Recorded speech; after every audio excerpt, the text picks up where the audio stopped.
دلته کې چې کله موږ د دې د کباب دکان ته راتلو ته دې کبابي چې زموږ سره کومه ګوته وکړو خو موږ ویل خیر دا د دې نه پس چې کله موږ د خښتې بټۍ ته رالو دغه په سر دا غنم را سره زیاته ګوته وکړو ذلیل یې کړ.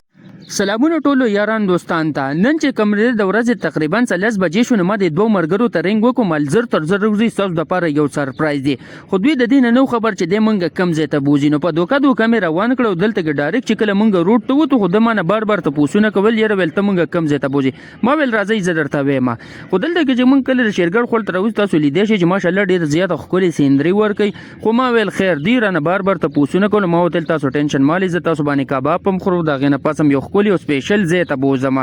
نو غوی ډیر زیات خوشاله شول او ډیر زیات خوندګانی وکړه. دلته تر اخره چې مونږ د کباب ولا خواله رالو تاسو لیدې چې کباب ډیر مزیدار خوشبو ډیر زمونږ تر خله کې وبرله موتل یره یو دوه پاو کباب راوړ زما د مرګر ولا نو بس بل مرګر مې لیر وته چې لګزر راځي ځکه ډیر دغه بس کباب په ریټم کې راوړ سره هغه په مرچ چول شروع کړ چې ډیر زیات خولي ډیر زیات مزیدار ښکارېدل. نو هغه ول چې ټیسټ کنه ما وته ویل چې صحیح د زتن وړی کومه بس د دینه پس مې تن وړی خولي راډا کړل او چې خولې ته مې کړم ډیر زیات مزه وکړله. چې بل مرګري ته مې کله موبایل ولې نو هغه خو دا ګوډم را کو ير ویل چې دا خو ډیر زیات سپیشل او مزیدار کباب دی.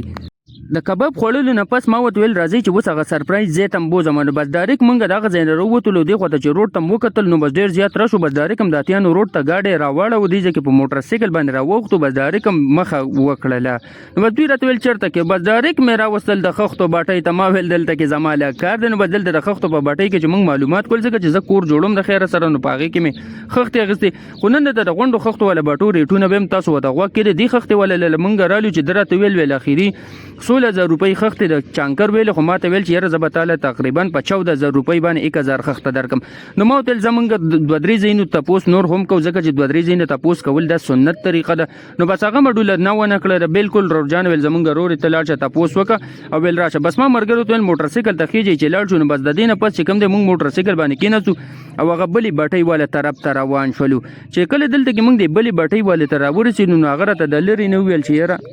چیرې مونږ سره خو تاسو کومه چانکر خښته غواړئ نو هغه زمونږ سره نشته. نو ما وتل د دینه خدای د چې د بټۍ ته د تعالی وخه چې مونږ درنځو نو هغه راته پسې وخندل بس ویل صحیح د زی بل بټۍ را تو خو د ویلغې ته تاسو لاړ نو مونږ وتل ټینشن مال نو دلته کې تر دې چې مونږ د اتیانو بازار ته راورسېدو د اتیانو په بازار کې مونږ ته پوښتنه مونږ وتل دا بټۍ کم ځای کې ده نو هغه راته یو سړی بل سړی نه بم ته پوښتنه کول خو ډیر لري رالو ډیر خولي او مزیدار زی ته رالو تاسو لیدل چې ډیر مزیدار او پنسي زی دی. نو بس تر دې چې مونږ بټۍ ته راورسېدو دلته مې چې وکړل نو دا غ بټۍ و چې چاله ما په کور کې درغړې کار کړ په وجیرا کې نو بس هغه څنګه را لیمل نو مې دا مخامخ تورو کپلول د دې مل خان نو مو د ماته ویل چې یاره د دې ځن بزه تعالی چاوک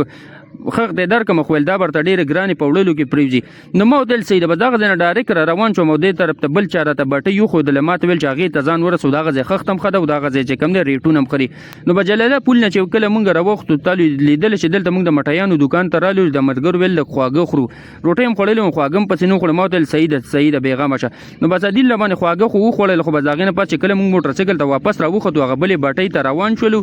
نو دلته کې چې ووم کتل ډیر په خاټانو کې تللو نو ډیره زیات خاټانو غټ موت لک په قلار ځای حسنه چې موټر سایکل پنچر د خاټانو نه پس دلته کې باغونه رالل چې د امونو د سټابری او د یو شی بل شي باغونه چې ډیره زیاته مزه کوله. بس چې دلته کې مو کتل نو دلته کې د باغونو په منځ کې یو بټۍ و چې دلته کې راوسو دی روډجان ته مونږ ول څنګه چل دی د چانکر ریټونه سریوندار منشي نه مخکې شو درته ول چې دلته پک 16000 روپۍ د تاسو ډیر خاطر وکړو 15000 روپۍ برکه مو دل ستاره ریټونه خو ډیر تیز روډجان په دې باندې زمونږ لواره نه کوي. نو بس هغه راته ول صحیح د بل ځای نو مونږ وتل زده مونږ بل ځای کې تاسو کو نو زه په دې ځای خپل ویلاس ختم کو بلاګ زره ډیر غټیږي ملاویږي به ان شاء الله پر روان ویلاس کې الله خوشاله ساته زمونږ چینل سره لازمي سبسکرایب کړئ. الله پامان خداحافظ.